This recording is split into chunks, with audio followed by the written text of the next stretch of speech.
So let's talk a little bit about let's talk a little bit more about Miami for a second. And when you came back um, after being in San Diego working for the Navy, you came back and you're at University of Miami doing the ocean exploration program. Obviously, at that point, 10 months ago, Miami Tech was a thing, but it wasn't as much of a thing as it Yeah, is right now, as it is now. How has that changed impacted how you've built Seaworthy Collective to date? that's a great question, Jeff. Have not actually thought about it.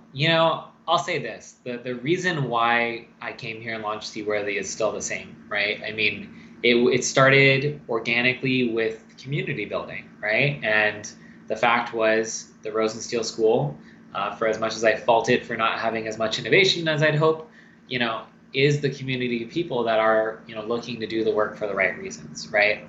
And at the same time, that our ecosystem, our BlueTech ecosystem, as almost inexistent as it was, still was not corrupted by these private interests. That was the main goal in coming to Miami for me and what the opportunity I saw.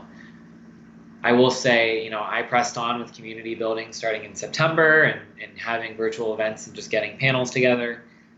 But when Miami Tech happened, I mean, we were we were already kind of, we were one of the few that were really, I think, in position to like maximize our growth from it with, as a homegrown, right, tech Mm-hmm. company, which at that point, people were just starting to move into Miami and we were establishing ourselves. Basically, for me, I again, we launched in September. I didn't even know what a venture studio was until December of last year, actually.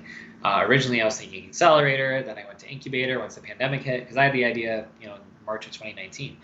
But but really, once I hit venture studio, that was what connected all the dots. And so in January, to kick off the year, you can find this on our website. I published our roadmap for the year, which we've pretty much been able to stick to, which I'm pretty proud of. And at the same time, then started to zero in on Miami as we started to recruit for our first cohort. And so really February, March was when we zeroed in on Miami. And man, I don't even remember what was like the first. I mean, I can tell you the first in-person thing I did was sit down with Suarez for a cafecito. Oh my God! That What an was literally incredible like thing. my intro, not only to Miami Tech, but welcome back from the pandemic. It was just crazy to be like, this is happening in 3D with this guy over a cafecito. And yeah, oh gosh, it's crazy. I But remember when you did that. Yeah. yeah, that was in end of April. And Yep. but by that point though, I will say, the opportunity was great, but to give ourselves a little credit, by that point we had already received over 100 applications for our venture studio program, so we were well on our way. I just think it was, again, how well suited we were for this community, and that people embraced what we were doing, and it's just very organic. That's Mhm. that's really it. Like people, like I had a call today where they're like, how did you reach so many people so fast? And I'm like, people just want to be in this space and we're creating accessible opportunity, and this is when we demonstrated demand for this opportunity, right? It's not Yeah. a rocket science thing. There's no special thing we It's a did sea other than science. finally make this field accessible and these resources accessible for people.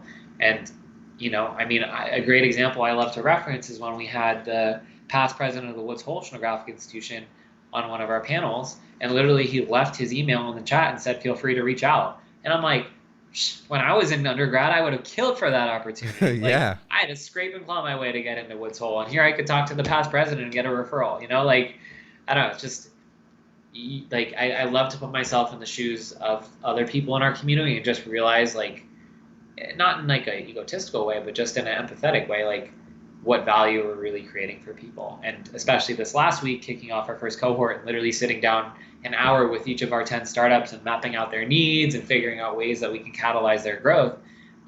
Every single one of them has really validated that we can provide the value that we hope aspire to.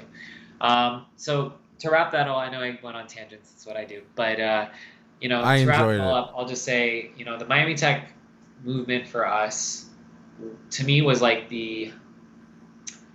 I mean, especially launching a business in the middle of a pandemic and The then getting icing the on the real world. cake. What was that? The icing on the cake. No, it was more. It was like turning. I mean, I'm gonna okay. I'll use a mechanical engineer analogy. It was like turning a design into a 3D printed object, like making it real. I don't know why I went mechanical engineer on that, but anyway, I think bottom it line, worked. like yeah, yeah. No analogy was needed there, but it really just helped us. I had the opportunity to pitch at the Wincubator, and that was kind of our stake in the ground of Miami is going to be a BlueTech hub, and now other people are saying that, and other people that I can't wait to talk about, but I can't yet. But I can't wait either. yeah, there is exciting stuff on the horizon. I'll just say, I'm gonna but